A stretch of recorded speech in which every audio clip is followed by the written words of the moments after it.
Salut à tous, j'espère que vous allez bien. Aujourd'hui, on se retrouve pour une nouvelle vidéo.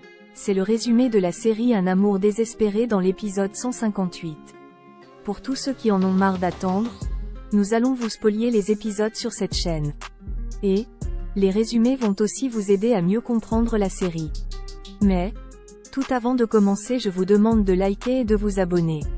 N'oubliez surtout pas d'activer la cloche de notification. Je vous conseille aussi de rester jusqu'à la fin de cette vidéo pour ne manquer aucune de mes explications. C'est parti. Après le départ de Aalek en prison, la famille s'était retrouvée dans le bonheur absolu. Malgré le fait que Aalek avait avoué devant tout le monde d'être le meurtrier de Saraswati, cela ne va pas la ramener à la vie pour autant. Mais, ils étaient quand même heureux de voir le changement total de Aalek. En allant en prison de son propre gré, ce dernier voulait prouver à la famille qu'il a vraiment changé de vie. Quant à Vyasji, il était malgré lui aussi soulagé de savoir que sa fille va pouvoir se reposer en paix.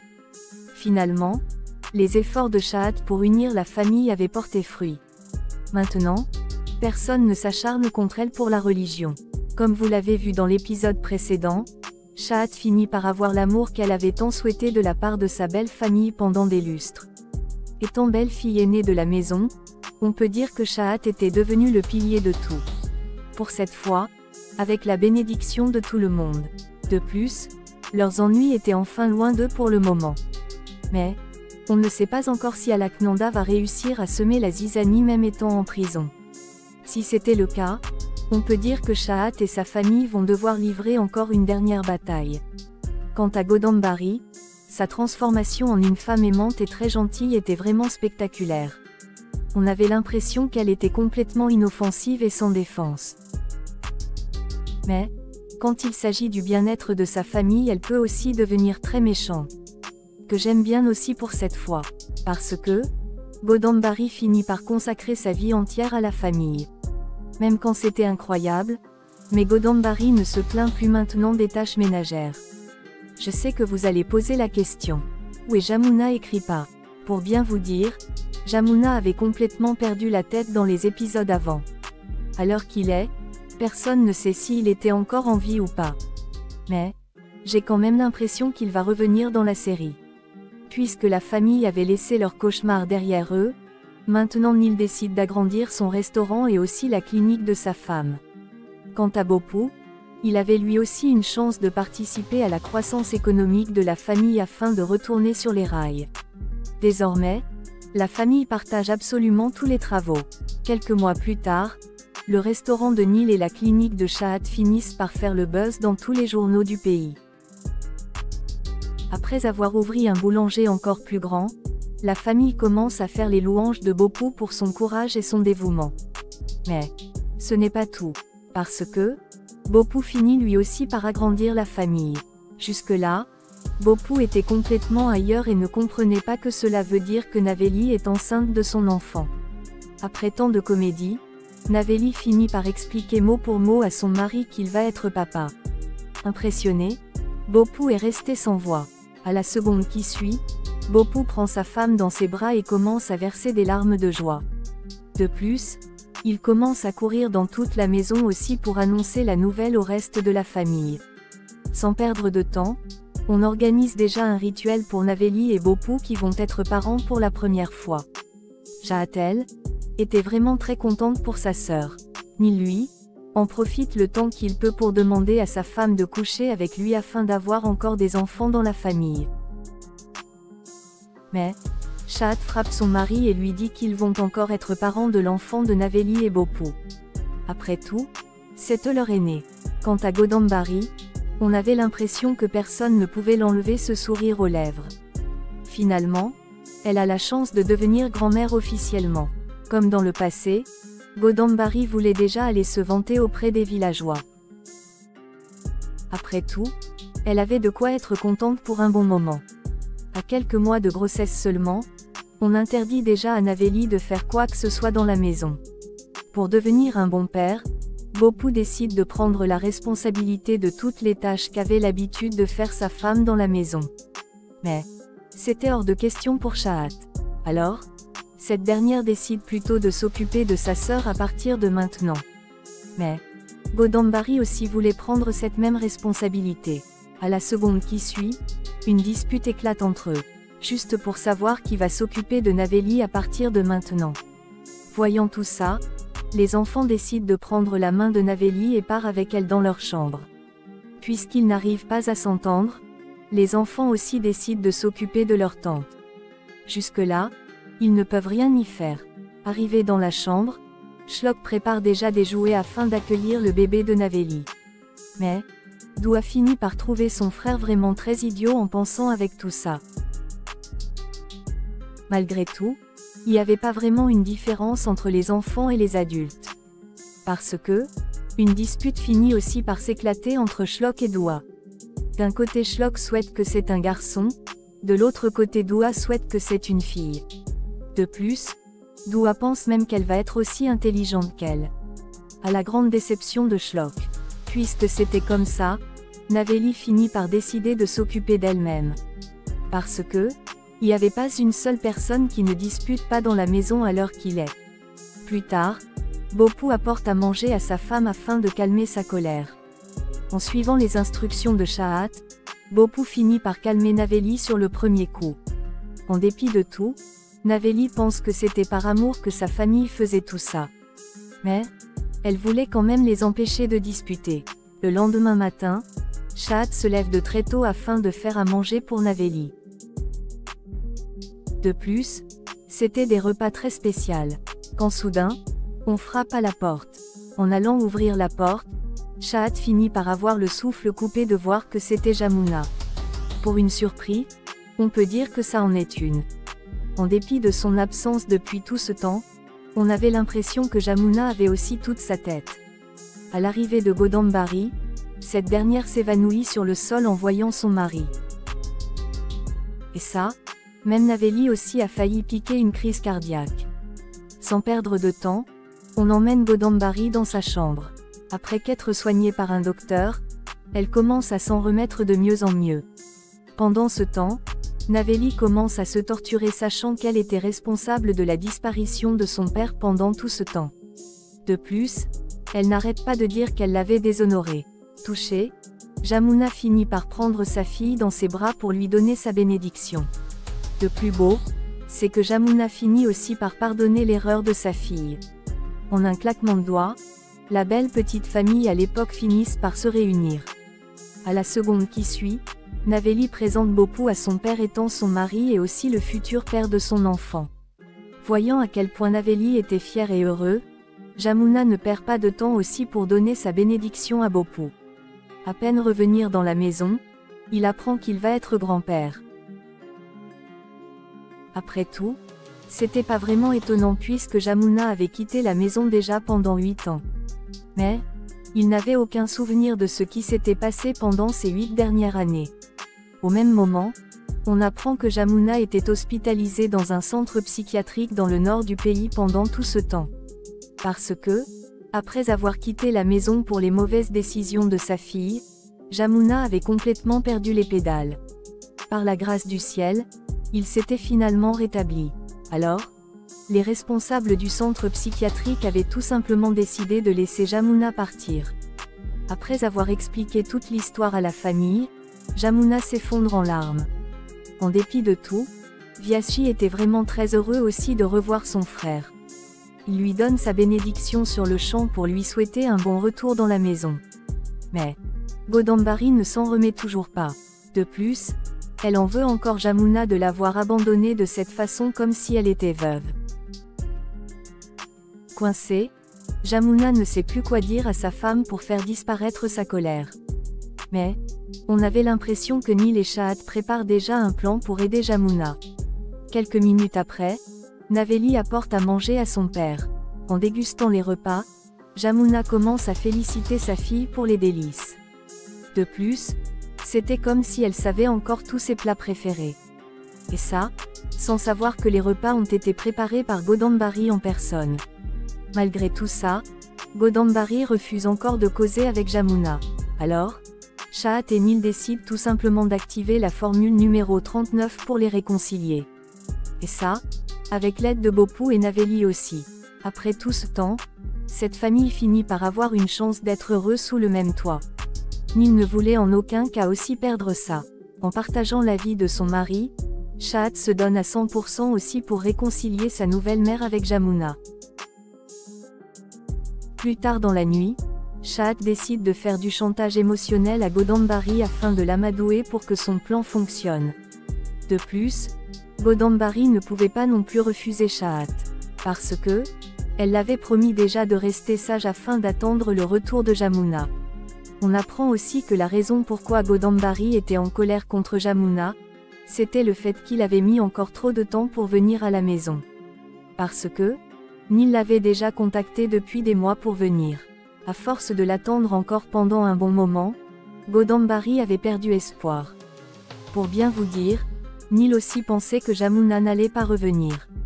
Puisqu'il était là, autant de le réconcilier avec sa femme. Pour convaincre davantage Godambari, Navéli arrive et demande à sa mère d'essayer de parler avec son père rien que pour 1 minute. Quelques secondes après, Godambari finit par céder.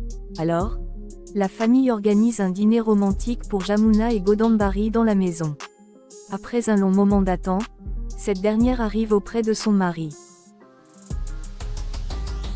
Impressionnée, Jamuna ne perd pas de temps aussi pour montrer sa joie.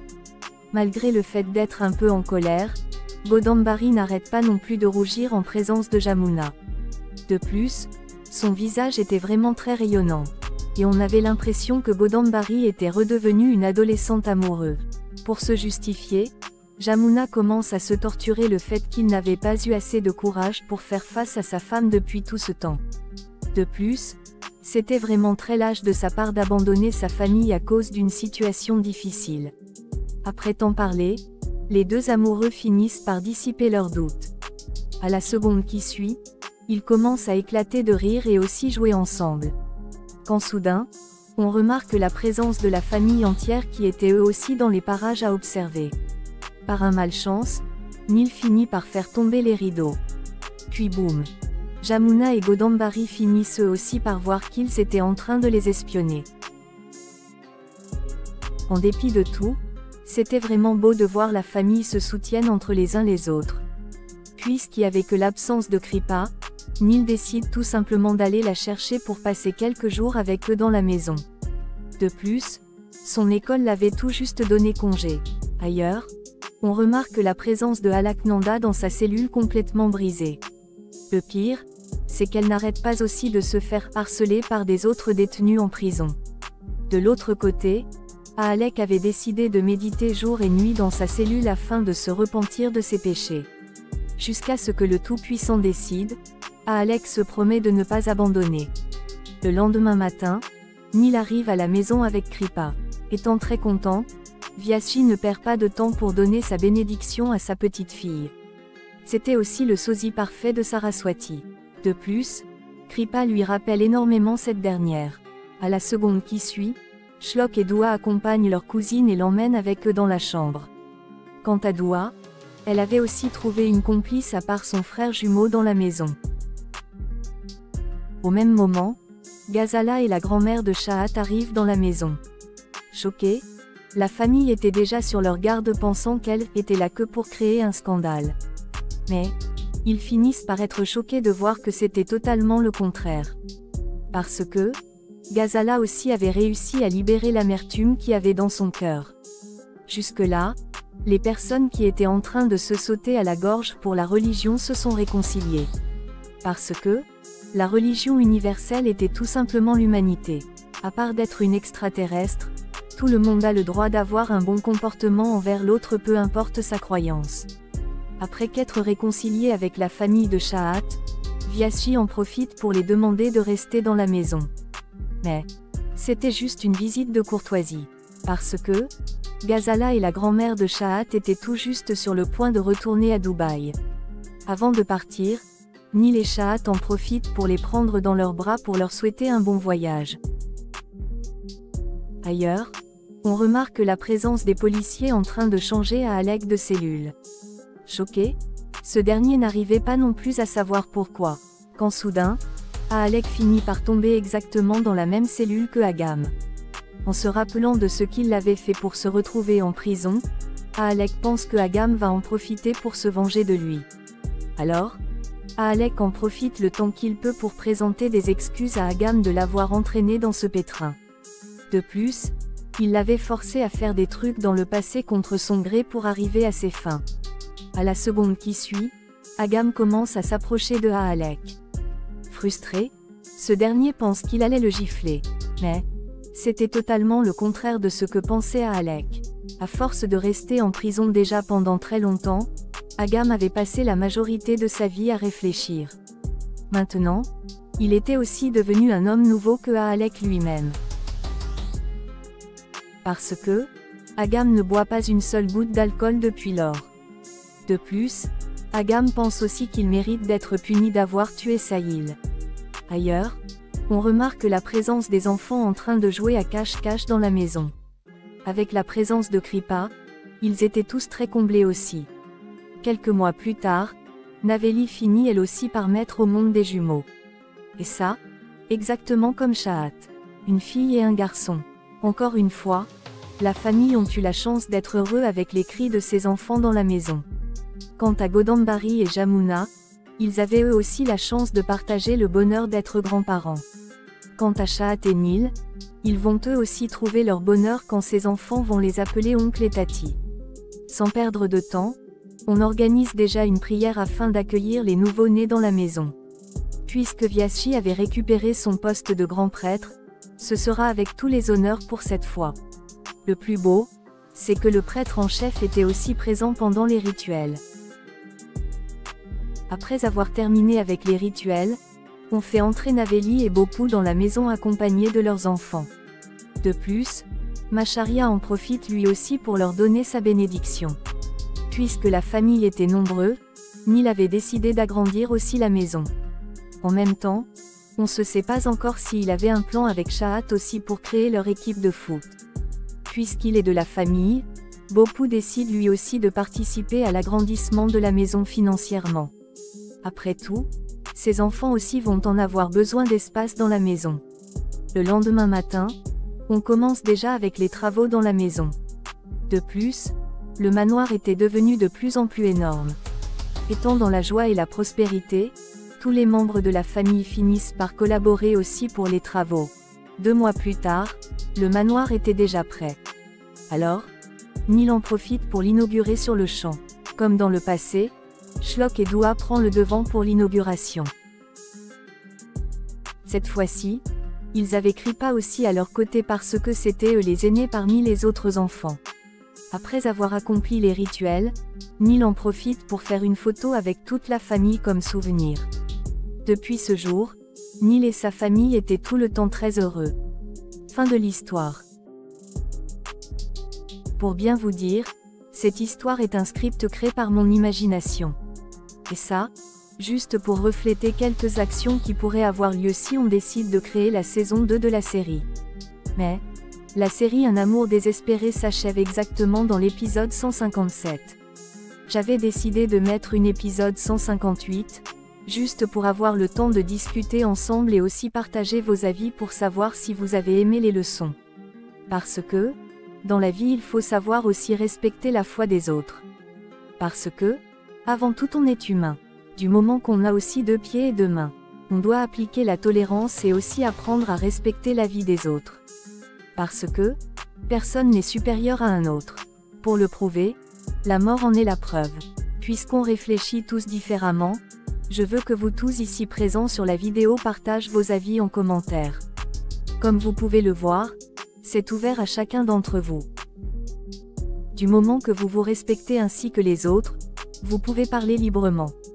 J'envoie aussi un câlin spécial à toutes les femmes et aussi les mères qui sont aussi courageuses que Shahat. Parce que, cette dernière ne vivait que pour le bonheur de sa famille. Et ça, c'est une chose à respecter.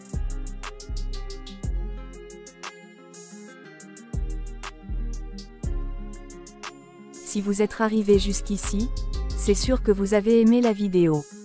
Mais, qu'attendez-vous pour cliquer sur le bouton de partage? Par la grâce du ciel, je veux que chacun d'entre vous partage au minimum 10 fois sur Facebook et WhatsApp. Y compris sur d'autres plateformes. Et c'est la meilleure façon pour vous de me soutenir. Merci déjà pour votre soutien puisque vous allez partager. C'est la fin du résumé de l'épisode 158. N'oubliez surtout pas aussi de liker et de vous abonner.